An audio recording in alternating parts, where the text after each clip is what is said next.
marketers, this is the Girls in Marketing podcast. Thanks so much for tuning in today. We are so excited to get started with the episodes. Just before we do, we want to give you a little introduction to who we are and what we do. Girls in Marketing is an e-learning platform and online community. We are on a mission to bridge the digital skills gap and equalise gender seniority in marketing. Right, that's enough chat. Let's get into the episode. Hi, and welcome back to the Girls in Marketing podcast. I am joined with a super exciting guest today, Rejoice Ojiaku. She is an SEO manager and the co-founder of B-DigitalUK. And Rejoice is the absolute most amazing person to have on today. She throws herself into everything that she does, and this conversation is something that I've been really excited to have for quite some time. She's a Brighton SEO speaker and award-winning diversity and inclusion advocate. She co-founded B-Digital, which is a community that showcases and inspires Black marketing talent. She's also the co-host of a very exciting Twitter space, which is #Black in the Workspace, which is essentially a place for Black people to go to talk all about things employment, especially in a safe environment. It allows for education around salaries and interviews and everything else, which is so great. She's also the judge for European Search Awards and Digital Women Awards. We are so excited to have Rejoice with us today, so let's get into the episode. So I would love to start to learn a little bit more about your career and how you got to where you are now. Yes, so when I first started with SEO, it was mostly, I had a graduate scheme. So I finished my master's and I entered a graduate scheme. At the time was with an agency, it was a digital agency, and it was meant to be rotational. Okay. So I would have done 3 months in PPC, 3 months in SEO, and 3 months in programmatic as such. But I started in SEO and they sort of forgot that the program is rotational. So they left us there for like 6 months. So by the time it came around to rotate, it didn't make any more sense because now the clients are so used to us in general. So I was just like, no, I don't want to rotate any longer. So that's how I kind of started in SEO, and I stayed in SEO for so long, and I'm still in SEO. Yeah, that's crazy. So do you think that you, with SEO and everything then, would you ever like consider changing from SEO to anything else? I know you do a bit of content, like content stuff as well. Yeah, would I change SEO? Maybe, but it would probably, I don't think I can fully leave it. I think even if I change, I would still kind of bring it with me. I've thought about, okay, should I go into product manager? And I looked into it, and SEO fits into product manager. So I don't think I can actually escape SEO. I would definitely leave technical SEO for good. Okay. I'm trying to leave technical SEO for good. So that's why I'm trying to go into a bit more content SEO. But I think SEO will always be kind of a part of me. Once you know it, you can't really let it go, because now everything you look at, websites, you're just thinking, oh, that's really bad SEO, we need it. Yeah, so you can't really leave it. I think that's like with any marketing as well though. As soon as you work in marketing or anything, you're so like accommoded to the fact that literally anything is marketing or advertising or stuff like that. And it's so funny because even like my friends' websites, and I'll just look at it and they'll be like, oh, what do you think of it? And I'm like, are you really asking me? Because I'm about to go into your website. And I told my friend, oh, your domain authority is really poor. And she was like, thanks. So, you can't escape it, because I think as a marketer, once you know that, everything, whether you're working in advertising, whether you're working in like creative, seeing like brands, seeing adverts, commercials, once you're a marketer, you always nitpick at certain things that could be better because you know the industry. Yeah. I think though I'd be grateful if you were my friend and you said to me, if I had a website and you said domain authority is like rubbish, I'd be like, how can I improve? So I feel like maybe that it's a good thing and a bad thing, because you might break some friendships but also make some friendships as well. I try not to randomly state it. I'm like, do you really want to know? Okay. Just like brunch with cocktails. By the way, your domain authority is really awful. bad. So I'd love to talk a little bit about search and SEO, because they're definitely buzzwords in the industry in general. We were saying before that at the moment SEO and paid search, they're huge like industries to get into or to just work in.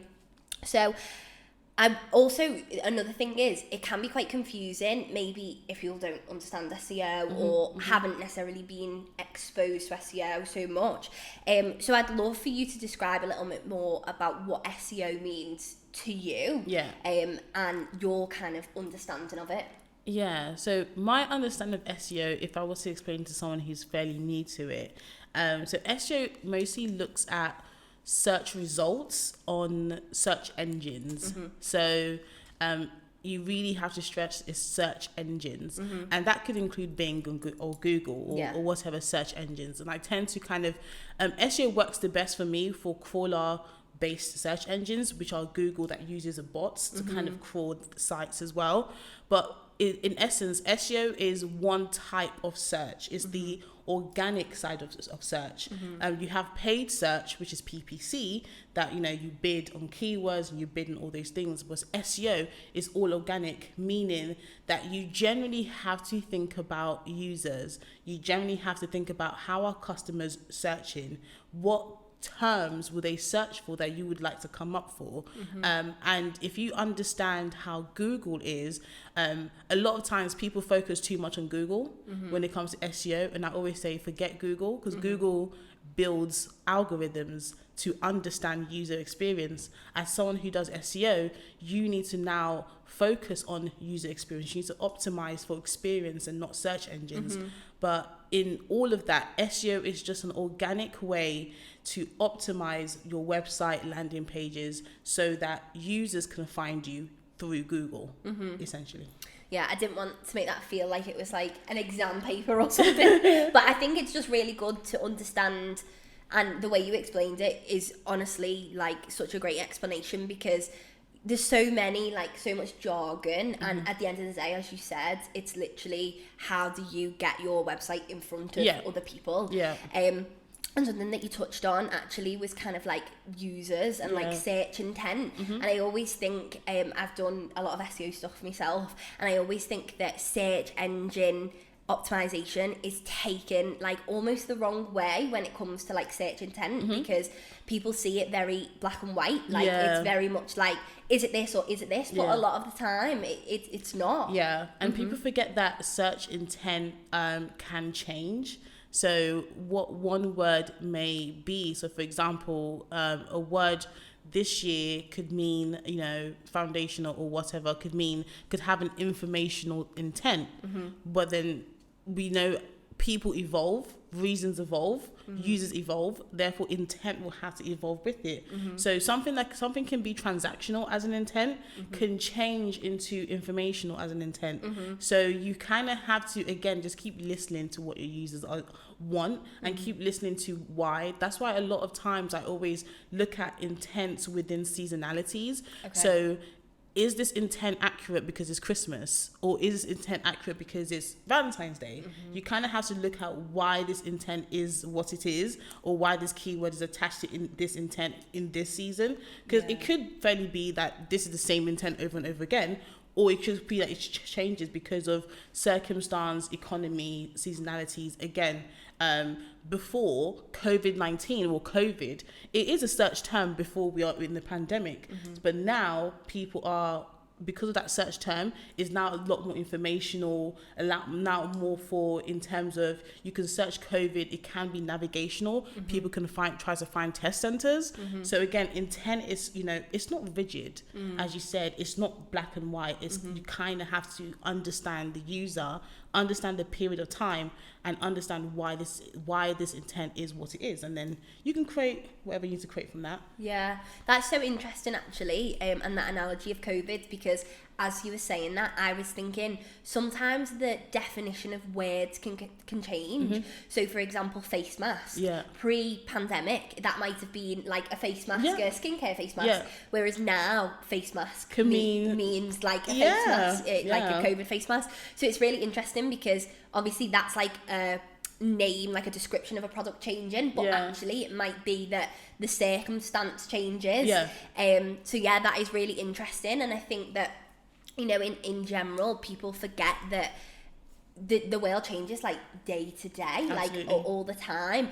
Myself and Martha were at Good Business Festival, which is a good business festival in Liverpool the other day, and the guy was saying that people's, like, not necessarily searches, but people's priorities can change day on day. So I thought, relating it back to what you were saying, sometimes, like, actual intent could change day to day, which is just proof. And when you look at, like, search rankings, they literally change every single day. Yeah, that's why there's a fluctuation when you do, like, you know, look at Keyword Planner. That's why it tells you the fluctuations of keywords, because again, it changes. So something like red lipstick on any other month, it's still high, but if you look at red lipstick for Valentine's Day and for Christmas, off the roof. Again, Crazy. just because it's just like you said, what's happening around the world could be why an intent is either increased, or maybe the search volumes increased or decreased. Yeah, that's so interesting.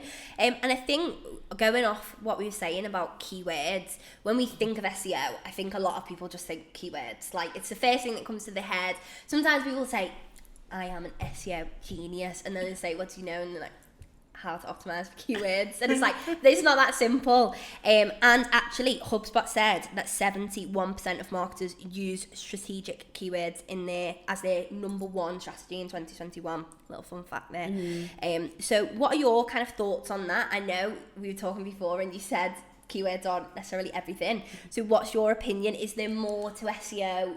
Obviously, you have just touched on that, but is there more to SEO than keywords? And do keywords even, like, matter anymore? I would say keywords will always matter, just because humans will always search, and because we always search, keywords will always matter. But I don't think keywords are the be all and end all of SEO. Keywords come in very handy on the content side of SEO.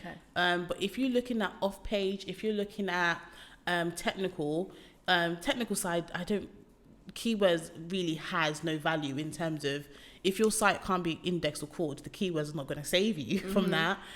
So I think when you're looking at content strategy, I don't necessarily think that from an SEO perspective, you need to have the only strategy you need to focus on is a keyword strategy. You need to have a full-fledged strategy that covers technical, goes into content, then goes into off-page. But when you're looking at content, I would always say keywords are great if you're doing metadata optimization, if you're doing content writing, if you're trying to do website copy or change, the categories within your site. But would keywords help me in gap analysis?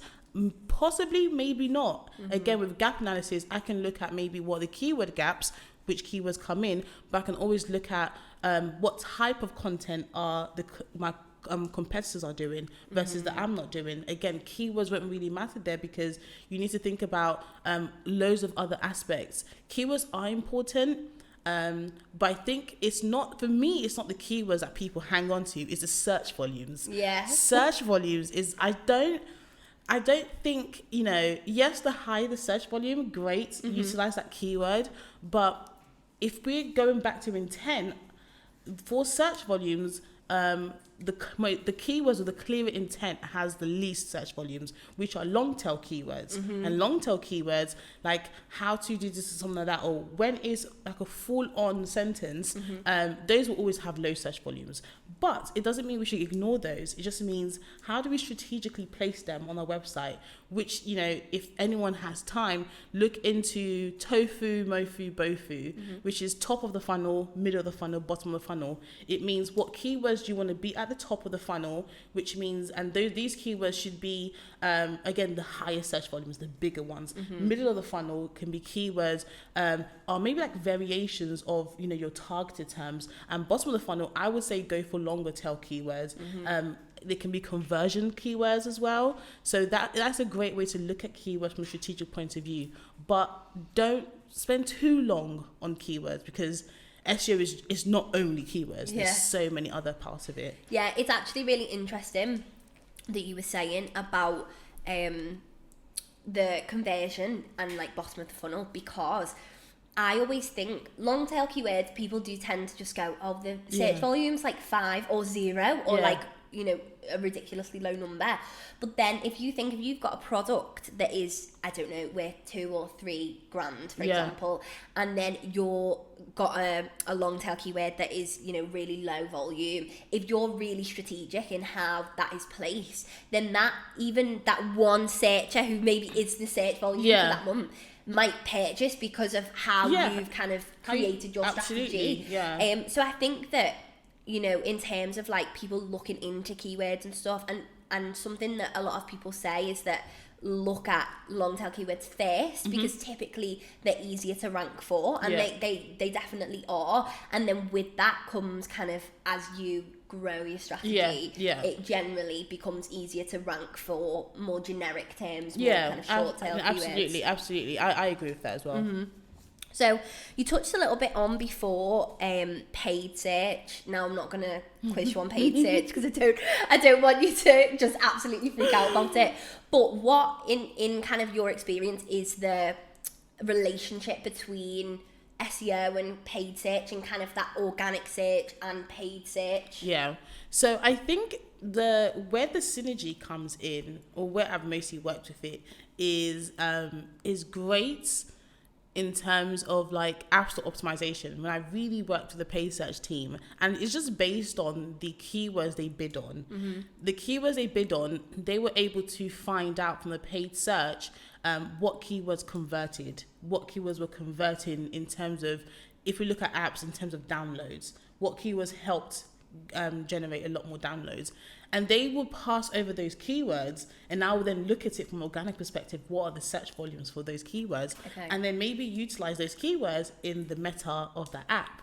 So that's a great way to kind of work in terms of paid search, because again, they've already done the testing for you. They're telling you, okay, well, from what we saw in terms of paid search, these keywords helped to, you know, drive a lot of downloads. And then, they, you know, would you want to use that organically? Obviously, you know, you have to be strategic and think, how relevant is it in terms of what we're trying to sell, or whatever. And then you can kind of work with the paid search team that way. And I think that's where, you know, SEO and, you know, PPC kind of work hand in hand, and is really, really good, especially in terms of awareness. When they're running campaigns, what type of campaigns are they running? Is it mostly the awareness campaign? Is it a conversion campaign, or generic? If it's awareness, then you know from an SEO side of things, you might want to optimize the website or utilize keywords that are informational, because informational drives more awareness. So that's a great synergy of how I've mostly worked with PPC and SEO, but you know, I bet there's probably more. I just haven't worked in that limit before. Yeah, I mean SEO, ASO, sorry, not SEO. ASO is like what you've kind of worked on, and definitely we're going to touch on that. And I think what is really something to pick up on in particular is that paid search, as much as it's a big industry and a lot of people, you know, are hiring for paid search people and want to do paid search, I think at the end of the day, when you look at the search engines, and maybe as a marketer, you naturally, I don't, skip the paid search section. You know, when you're on Google, and I'm not sure if anyone will kind of know at home, but you will see on Google like all of the Google shopping. And a lot of the time I'm just like scroll through. First natural, what's the first organic search? And I've spoken to quite a few people who do that, you know, even people who aren't marketers. Like, I was speaking to my mum like a while ago, and she was like, oh yeah, I don't really pay attention to that. But then some people do, because obviously it's the first result. It's just like natural instinct to go, oh, I just click that, whatever, that's cheap. But I also think people are smart. People know, and people are like, they're paying to be there. Whereas organic, it's like, you've worked to get there. I'm not saying paid. Anyone who works in paid will be like, we're working to get there as well. But I think they'll think, oh, well, you know, they've worked to get there. No, I agree. I do skip the ads, the paid search ads. But surprisingly, I think I skip it because and I think we both skip it because we're marketers and we know what that is. But people who just don't understand search or understand anything, I don't think they spot that little, because now on Google it says the little ad. I don't think they spot it, because if I see how like my sister searches, and the first link is the ad link, she clicks it. I'm like, why would you click that? That's the ad link, that's the paid search one. And she's like, what? And I was like, no, never mind. I'm just, you know, in my own head. But yeah, it's great as marketers. And I think that's what literally we do. We nitpick little things and we avoid them. But not to obviously say that the paid search team don't work hard in putting it there. They absolutely do, and it's great. But from an SEO, I have to favour SEO and click the organic links. Yeah, please, nobody who works in paid search cancel us pause for this. No, please don't. So going back to ASO, I wanted to touch on that. So for anyone who's not aware and who's listening or watching today, ASO is App Store optimization. That's something that you've worked with before. Yeah. So essentially, App Store optimization is the search engine optimization, but for apps in particular. So in what way, maybe as people who are aware of SEO, how can we apply our knowledge of SEO, however much or lack of we have of it, to these apps and app stores? So so search works. It's very, when you're looking at Google Play, the way it works, the way search works on the desktop is similar to how it will work on Google Play. Because Google doesn't really change their methods, but it works very much the same. So if you look at SEO, let's say the on-page optimization, which is the meta title, meta description, on the App Store, you have app title, you have long description, short description. So you still have all of those things. On Google Play, you are, again, we're speaking about keywords being important in SEO. On Google Play and ASO, keywords are also important there as well. However, it's very different for Apple Store and how Apple works. So Apple, they don't really care for you to repeat your keywords. They provide you with a keyword field. And in that field, the strategy a lot of people use is they put in the names of their competitors. Because if you search on the App Store, if I search for a particular app, it will give me other apps that are almost similar. So if I search for Asda, guarantee you I'll get Morrison's app right underneath it, Tesco, Sainsbury's. And most likely they have added Asda into their keyword field. And that's why they keep coming up for it. That's crazy. And the Apple Store, they also have app name. The difference between Apple Store and Google Play is Apple Store, they don't really take into consideration the description. So the description is not a ranking factor on the App Store. For Google Play, description is a ranking factor. So that's why a lot of people tend to be more creative when they write their descriptions on the Apple Store. But when you Google Play, be more strategic, because now you have to input your keywords in. So that's kind of how SEO and ASO, you can kind of look at it very similar. Backlinks works great on SEO. It works great on ASO, especially for Google Play. Ratings and reviews, how Google loves ratings and reviews. Ratings and reviews also count on the App Store as well. So they're very similar in that way. Would you say, this is the ultimate question then, you don't know what's coming, do you? No. Would you say, is it easier to rank in the Apple Store or Google Play? It is easier to rank on, what's it called? Which one's easier to rank for? I would say it's easier to rank for Google Play, only because, I guess from an SEO mind, it works very similar. So just optimizing your meta title and the app title. Apple Store is kind of a little bit more harder, because if they're not taking into consideration the long description, all I have is the keywords and my app title, and the creative aspect. So you really have, and I don't know how often Apple does algorithm changes. So I will say it's easier to rank for on Google Play than it is on App Store. Maybe easier to understand how to rank for that. 100%. That is interesting actually, because a lot of people do tend to just go for kind of Google Play in terms of apps and stuff like that. But I actually think that ASO is a really interesting topic, because maybe you do know a few people doing it, but I don't really know many marketers doing it. It's not a massive thing, is it? Apart from when I started doing it, I didn't know anyone that did it. And then I met someone that did it. I was like, oh, you're the only person I know that does it. I don't know a lot. And I don't even know a lot of agencies that offer that as a service. They offer SEO, but I don't know a lot of companies or agencies that say, oh, we offer App Store optimization. Because I was absolutely... Even though I'm trying to move into content, I still want to keep ASO. I really did. I enjoyed learning about it, working with the client about it. The reading on it I had to do was so fascinating. I thought, this is really, really cool. But there's a lot that goes into it that I haven't really touched upon, only because I've just not had experience to go into it. But I don't know anyone That's crazy. It's so crazy. Well, top tip for anyone who's looking at a career in marketing, maybe look at ASO.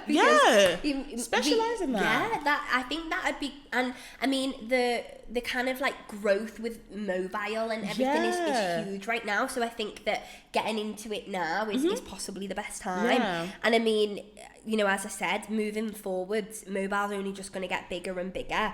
How do you kind of see SEO, ASO kind of changing in the next like few years? I think SEO will just keep growing.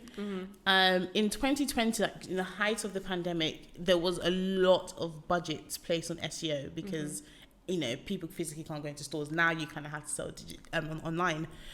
But I do think because of that, it's kind of really made SEO as in so important. It's all about like organic rankings, and I really think the future of SEO is really going to like blossom. I think more and more we're going to be looking into the whole virtual reality concept. You know, how, because now brands are advertising on there. So I wonder, for me, with the whole concept of the metaverse and all of these things, for me, I always wonder, so how would that change search? How would that change search in a way of, you know, there's now this new world, I guess, where people might want to search or might want to look for things because there's that functionality. But how can marketers optimize for that? Is that even a thing yet? And that's very interesting. When it comes to ASO, I guess it really only depends on how advanced the phones get, with apps and stuff like that. A lot of time, you know, most people download apps on their mobile. ASO is going to be, I think, is going to grow more and more, only because I see now a lot of companies becoming app-based or wanting to get apps and stuff like that. So it will be really, really interesting to kind of see ASO taken off properly. That it actually becomes a full-fledged service offering when people are talking about SEO, ASO team and all those things. I hope it does, and I think it probably will. And I would honestly love to sit here and talk to you about SEO and ASO all day. It's something I'm really passionate about. But I want to move away and talk a little bit more about diversity and inclusion in marketing. I know you're a huge advocate for this, and in particular, you run your community, B-DigitalUK, which is fab. You co-founded that. You're the content lead for that. Would you mind telling us a little bit more about that and why it was founded and what you're kind of aiming to do? So the reason why B-Digital was sort of founded was because myself and my friend, we was just wondering, it was like, okay, when we first started SEO, I would have been in my second year of it. She would just been her first. She just started. And we're just like, what other black person is in SEO? As in, we just didn't know anyone. I was like, I knew there was definitely people. So we was just like, you know what, should we start something that is just strictly for SEO? And then was like, no, we need to include all of the digital marketing channels. And then we went to a conference, and then we just saw how amazing that conference was, and the conference was dedicated to women, and we're just like, we want this for like black people in terms of to learn, to grow. We want the visibility of black marketers and all those things. And then B-Digital was founded. And for me, diversity and inclusion has always been something I love talking about, because once you keep facing microaggressions and once you keep seeing how companies are not really being diverse, they just say they are, but they're actually not, it gets very tiring. So I just started talking about it more and more, jumping in conversations, saying, oh, no, I think that's wrong. And then, you know, for some reason, people just started thinking of me as, oh, you're diversity and inclusion advocate. And I was like, yeah, I am. Well, I think you can be an advocate for anything you want. So I think, I mean, you could call you an advocate for anything. So I think, you know, but in particular, B-Digital, I've seen like a lot of what you guys are doing, and it is amazing, especially for black people in marketing, and just kind of giving them that platform, and even just giving them that opportunity to like meet other people that within that kind of space, because I think that's so important. You actually did a Twitter thread, because we follow each other on Twitter. I actually really enjoy following you on Twitter. Thank you. So anyone follow Rejoice on Twitter, we'll leave it in the description, because you are very outspoken. I love that for you. But you did a Twitter thread about the lessons that kind of running B-Digital and being a part of B-Digital has taught you, in particular about diversity and inclusion.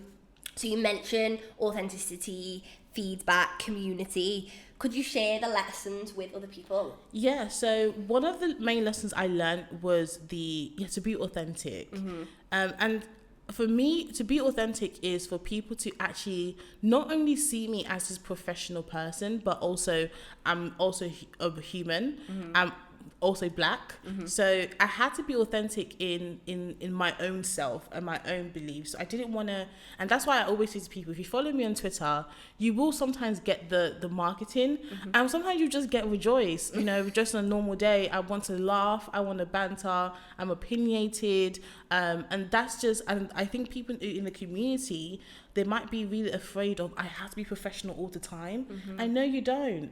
And you shouldn't really be penalized because maybe your personality does not fit into this professional viewpoint. Another lesson was, again, the feedback. Asking people within the community, what is it that we're doing wrong that you would like us to change? What is it that you're enjoying about this community? What would you want more of? And if you're building something for others to enjoy, you have to listen to what they actually want out of it. You have to hear what they want. So even within the Discord channels, I said to everyone's like, there was like 100 people in there. I was like, guys, if you need anything from this channel that we haven't created a channel for, let me know. And people's like, oh, it'd be great if we had like a freelancing channel. Done, created. So all of those things. What kind of information would you want to hear? Oh, I really want to get into tech SEO. Okay, whenever I find a resource, I will share it. And all those things. A main lesson that I've really learned is what it really means to be an ally for a marginalized community. And a lot of times, allyship has always been a thing where a lot of people who are outside the community, they like to center themselves in allyship. And allyship is not for you to be the center of attention. So that's why I appreciated the people who truly supported. So the first year we got running, there was a guy who DM'd me and saying, we love Radio B-Digital, we'd like to donate $2,000. And I was like, oh, that's the first funding we've ever received. Yeah, amazing. I was like, well, do you want anything from me? He goes, no, I don't need anything from you. I don't need you to shout it out. I just take the $2,000. And he donated an extra $7,000. I thought I was like, he was really pivotal in really supporting. He didn't need anything from us. He didn't have to say, oh, I'm wise, I'm going to support. He didn't have to do any of those. He just kind of let us do our thing. And that is allyship. People who donating stuff to the community. Of course, we've had our pushbacks, which is fine. Not everyone's going to agree with the community.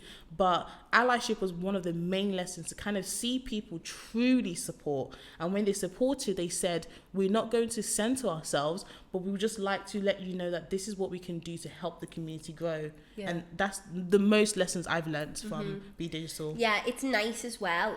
Maybe it leads to authenticity, to be honest. That the guy who kind of donated didn't say, I want you to say I've donated. Because I think that's another thing. It's like performative diversity. I know you mentioned it before. And that's something I want to talk about, because there's a lot of performative diversity in so many situations, not just with Black people either, with other marginalised communities.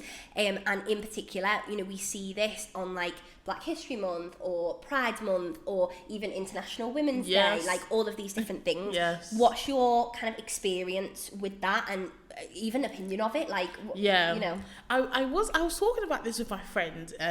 We wanted to do like a Twitter space room about this, in terms of should companies get involved in Black History Month.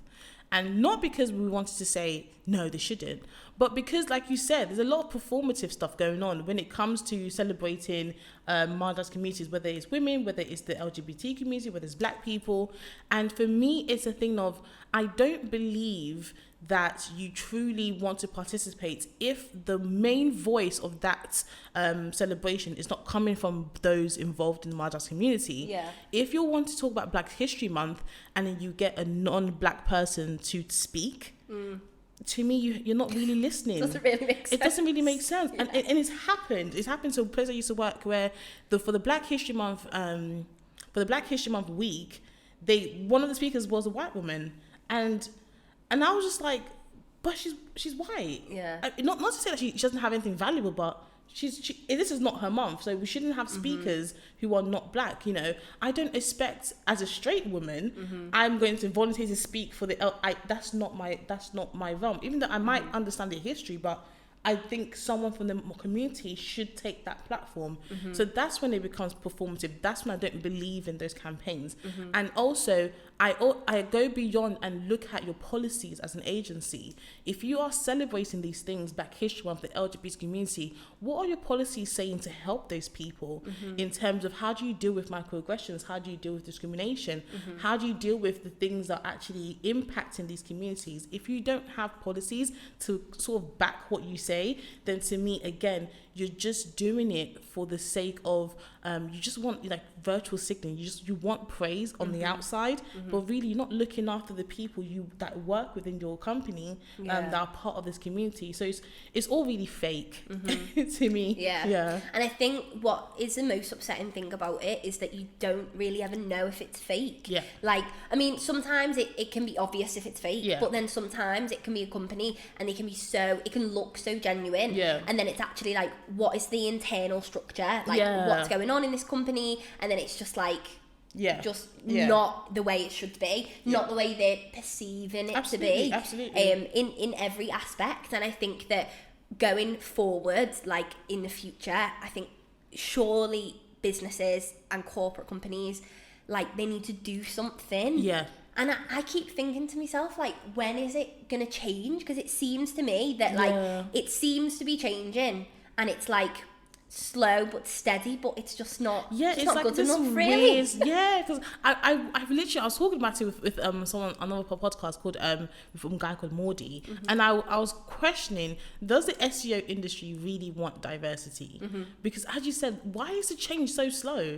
Why is it, if we look at other industries, Black girls in tech or girls in tech, girls who code, that the coding industry for ladies is skyrocketing because we keep seeing more and more women entering that industry. So when it comes to diversity, why is it that within the marketing industry or the SEO industry, it's such you really have to kind of force the movement, and for me it's just like, well, do they really want it? Do you really want this? And I think a lot of companies within the industry are looking for free education, and they don't want to put your money behind initiatives that's already started. So rather than trying to get a random Black person to come and talk to you about diversity and inclusion, find a community who's doing it, pay them, support them, and put the actual money in these communities. But companies just want free stuff at the end of the day. So especially communities like yours with B-Digital and other communities, Women in Tech SEO and all that sort of thing.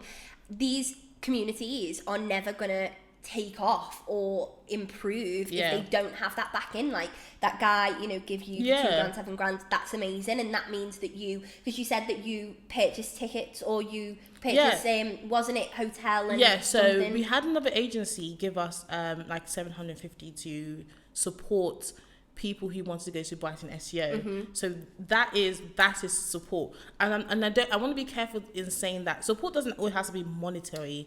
Because another lady, she gave the community free access to her course on Google Analytics, and people flew onto that. They literally like, yes, I want it. That is still something that is not like monetary, but it's still valuable. So things like helping the community get to somewhere or get to accommodation, helping us, pay for people's transport fare, those are real support, because for us, it's like, it's just, at the moment, just 5 women. We do it for free. Me, my friend Wilhelmina, who are the co-founders, and we are working with another 3 Black ladies who do support us within the team. There's so much so we can do in terms of money, and we're very short. We don't really ask for money. We don't pay anyone. I don't earn an income from it at all. So having that support and people saying, we'll cover this for you, or we'll donate these tickets for you, that is so useful, because what we're trying to do is bridge that gap, bring Black people who in their normal lives, they probably wouldn't have access to these kind of information. We just want to bring that access to them. So if you're giving us free resources, free courses, CV writing tips, wonderful, because we can start distributing it out to those who really need it. And to me, that is amazing. That's the kind of support we love. Of course, if you want to give us money, please give us money. Absolutely. FYI. I'm not saying don't, but please do. But, if you have other means of support, we're very much welcome to kind of take that. We're always, I love, even though they don't ask me to, I will shout out people who support. I'll say, these are the allies of B-Digital. We are so proud of working with these people because they really believe in what we're doing. And something I was going to touch on, and I feel like you've probably touched on this a little bit, but maybe you want to continue on the conversation, was around supporting and investing in black talent in particular, in SEO and even just in marketing. Like, how would you say is the best way to go about that? Yeah. So the main issue we've had with a lot of B-Digital, we have a lot of people within the B-Digital community who are entry level, and they are so you can tell when they're so eager to learn. There's like, every resource we share, they're reading it, they're participating, they're saying, yes, I want this, I want to do that. So they're very much eager. But I think when it comes to supporting the black talent, my focus is really on those who are trying to get into the community, into the industry. So, maybe there needs to be more entry-level jobs. There just has to be more entry-level jobs. Or if not, I just wish companies will start train people. There's a lot of jobs right now in the industry, a lot of jobs, and we keep hearing, there's not enough people for the jobs. There is. You just don't want to train no one. Yeah. If you start training these people, fresh talent, fresh eyes, you're going to get the talent you want. You're going to get these people you want. Create initiative, programs. Like, if we have, I came from a time where there's, when I was looking to go into like IT, do you know how many IT schemes they were after, university, like graduate schemes for IT placement, all these things. But if you come to digital marketing, hardly. No. I was lucky to find the graduate scheme I had, hardly. And we need more of that. Because that's where you start finding the talent you need, the eagerness and everything. Don't give me an entry level job and you want them to have 6 months experience. That's not entry level. That's experience. So I think that's how they can support. Another way to support is offer maybe CV writing tips, practice interviews, get them ready for when it's time. Look at their CV, their cover letter. Mentorship. That's a great way to kind of see how they can progress in their talent, and it's all about networking. So we hopefully, B-Digital is able to do an event where people can come together. We can get like experienced people, bring entry levels together. They can now start on networking, learn about these things. But that's how you can support black talent. Training young talent is just so important. Very important. And also it's not really that difficult. It's really not. And I don't understand what is so difficult in, like, even for me, I spend like, I don't know, probably an hour sometimes with certain people just to go through the basics of SEO and give them like a mini exercise, and they get it. So it's just like, so what is so difficult? Like, I know, even like technical courses, there's free technical courses online that are free, and these people have an understanding. All you need is the entry level to have an understanding of SEO, PPC, whatever. And then, the experience will come, because how are you trying to find, the mid-tier or senior level people? They're all comfortable in the jobs they have. They're not moving. So, we need to kind of diversify where we're getting people from. There's so many, like, recruiters are complaining that there's just no one for the job. There are plenty of people, but the company you're trying to work for, they don't want to hire them and they don't want to train anyone. So we're stuck. We're kind of in this weird limbo stage. Yeah, hopefully. I mean, I have spoken to some companies who are looking at like training programs and stuff, so hopefully we are kind of on that path to it. But I think, what you were saying about grad schemes was so true as well, especially in the marketing space. There isn't really that many grad schemes. I remember, I get people asking me all the time about grad schemes, and I'm like, there's like more IT ones or business ones, but nothing really that focuses like on marketing and the different, what you said your one was meant to be, PPC, SEO, that sort of thing. So I definitely think more, even like bigger corporates and stuff should really kind of think about offering that, because it's so valuable to people, and young people in particular are literally so eager. You know, you even 100%. said it yourself. Yeah. All they need is a little bit of eagerness, a little bit of passion, you know, some drive, and then the basic knowledge of like the digital industry or the digital world, and then flying. Like, you know, after a few sessions of training, they're probably better than the senior people, you know, in some places. Eventually, it's just getting fresh eyes in and, you know, figuring out how to nurture that talent. There's no point just talent being wasted somewhere when, you know, there's a whole industry of jobs. So why not just, you know, help them out and train them? Yeah. So thank you so much for joining us. This is the conclusion of the episode. But before we go, do you have, we always ask all of our guests, do we have a motivational mantra that you like gets you up every morning and like you feel really passionate about? Anything in particular? Yes, I do. I have. It's not really a mantra. It's just something I just remind myself of, and it's mostly dedicated to just being a woman in digital marketing. And I feel like for me, I always remind myself that there's a uniqueness about me. I have something very, very unique, and that is my secret sauce. If I bring that with me in everywhere I go, it won't fail me because I am building confidence in myself and my abilities. And if I keep reminding myself that I am unique, I have a unique perspective, I have a unique eye, then whatever job I go into, whatever projects I'm faced with or challenges, I just have to bring that uniqueness with me. And it's kind of like an affirmation. It makes you feel good about yourself. It makes me feel confident, and it drives and kind of stops that imposter syndrome at bay just for a moment, so I can actually go ahead and just be great. So remember, you have a unique source. Use it. That's so nice. It's been so lovely chatting to you. Thank you. And yeah, that concludes our episode. So hopefully everyone's enjoyed listening today. Definitely check out Rejoice and all that you're doing. B-Digital. You on Twitter. Yes. Everywhere. Wherever you are, go and find her. She's absolutely amazing. Thank you. Right, that marks the end of another great episode. We really hope you enjoyed tuning in today.